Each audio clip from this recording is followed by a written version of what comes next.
Good morning friends, नमस्कार. आज आपण कढीची भाजी बनवणार आहोत. त्यासाठी आम्ही काल रात्री बाजारातून ताजी एकदम कढीची भाजी घेऊन आलो आणि प्लॅन ठरलं की ती सकाळी बनवूयात मस्त भाजीसोबत खायला. त्याच्याबरोबर आमचा प्लॅन आज आमटी बनवण्याची पण होता, म्हणून आमटी, कढीची भाजी आणि भाकरी असा प्लॅन होता. ठीक आहे, त्याप्रमाणे आम्ही कढई घेतली. कढईमध्ये जिरे मोहरी टाकले. जिरे मोहरी थोडी तडतड होऊ दिली. त्याच्यामध्ये लसूण टाकून घेतला. नंतर भाजी थोडीशी टाकून वाफवून घेतली.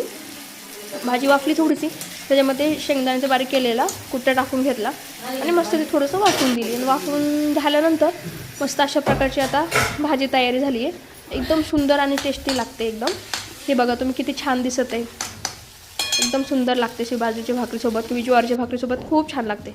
त्याप्रमाणेच आज तुम्ही सांगितल्याप्रमाणेच आमच्या घरी आज आमटी पण केलेली.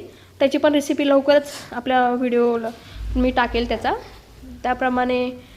हे बघा किती सुंदर अशी आमटीचे कलर बघा किती सुंदर असं दिसते. ही माझ्या आईने बनवली आहे. त्याप्रमाणे भाकरीची पण तयारी सुरू आहे, ज्वारीची भाकरी. हे बघा, आणि हे असं प्रकारचं आमचं ताट तयार आहे, आमटी, भाजी आणि भाकरी.